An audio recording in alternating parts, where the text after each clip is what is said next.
പൊന്നുരുളിയിലേക്ക് ഏവർക്കും സ്വാഗതം. ഒരു തനി നാടൻ ചേമ്പവിയലാണ് ഇന്ന് നിങ്ങൾക്കായി ഞാൻ പരിചയപ്പെടുത്തുന്നത്. അധികം ഇൻഗ്രീഡിയൻസ് ഒന്നും വേണ്ടാത്ത ഈ നാടൻ ചേമ്പവിയൽ കണ്ണൻ ചേമ്പ് കൊണ്ടാണ് ഞാൻ ഉണ്ടാക്കിയിരിക്കുന്നത്. എന്നാൽ വേഗം തന്നെ പ്രിപ്പറേഷനിലേക്ക് പോകാം. ചേമ്പ് തൊലിയൊക്കെ കളഞ്ഞ് വീഡിയോയിൽ കാണിക്കുന്ന പോലെ ചെറിയ കഷ്ണങ്ങളായി അരിഞ്ഞ് പല ആവർത്തി വെള്ളത്തിൽ കഴുകി മാറ്റിവെക്കുന്നു.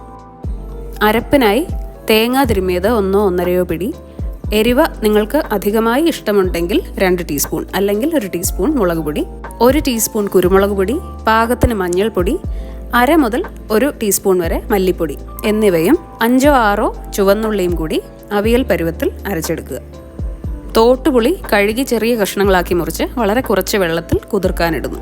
ഇത്രയധികം പുളി ഉപയോഗിക്കണം എന്നില്ല, നിങ്ങളുടെ പുളിയുടെ ആവശ്യം അനുസരണം അത് ചേർക്കാം. ഇത് കുറച്ചേറെ എടുത്തിട്ടുണ്ട്. അവിയൽ ഇന്ന് പ്രഷർ കുക്കറിലാണ് തയ്യാറാക്കുന്നത്. കഴുകി വൃത്തിയാക്കിയ ചേമ്പ് കുക്കറിലേക്ക് ഇടുന്നു. ഇനി അരപ്പ് ചേർക്കാനുള്ള സമയമാണ്. അരപ്പും അത് കഴുകിയ വെള്ളവും കൂടി ഒഴിച്ച് നല്ലപോലെ ഇളക്കുന്നു.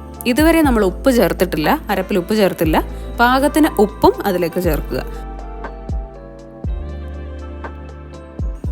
1 തണ്ട് കറിവേപ്പിലയും കഴുകി കുതിർത്ത് വെച്ചിരിക്കുന്ന തോട്ടുപുളി വെള്ളം സഹിതവും കൂടി ചേർത്ത് എല്ലാം നന്നായി ഇളക്കി യോജിപ്പിക്കുന്നു.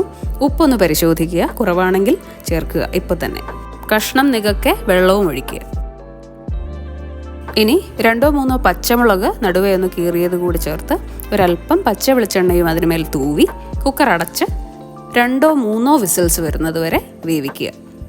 എരിവ് വളരെയധികം ശ്രദ്ധിക്കണം. പുളിയും ഞാൻ ഈ കാണിക്കുന്ന അളവിൽ എരിവും പുളിയും ചേർത്താൽ ഒരുപക്ഷെ നിങ്ങൾക്ക് അത് കൂടുതലായേക്കാം. അതുകൊണ്ട് നിങ്ങളുടെ ടോളറൻസിനനുസരിച്ച് എരിവ്, പുളി എന്നിവ ചേർക്കുക. 2-3 വിസിൽസ് കഴിഞ്ഞു. കുക്കർ തുറന്നു. നല്ല അടിപൊളി നാടൻ, അധികം ഇൻഗ്രീഡിയൻസ് ഒന്നും വേണ്ടാത്ത വളരെ ടേസ്റ്റിയായ ചേമ്പവിയൽ തയ്യാറായി. ഉണ്ടാക്കാൻ വളരെ സിമ്പിളായ ഈ ചേമ്പവിയൽ തീർച്ചയായും നിങ്ങളൊന്ന് ട്രൈ ചെയ്ത് നിങ്ങളുടെ അഭിപ്രായങ്ങൾ എന്നെ അറിയിക്കണം. ചേമ്പവിയൽ നിങ്ങൾ ഉണ്ടാക്കിയിട്ടുണ്ടെങ്കിൽ ഇങ്ങനെ തന്നെയാണോ നിങ്ങൾ തയ്യാറാക്കാറുള്ളത് എന്ന് കൂടി കമൻറ്റ് ചെയ്യും. മറ്റൊരു നല്ല വീഡിയോയുമായി കാണാം.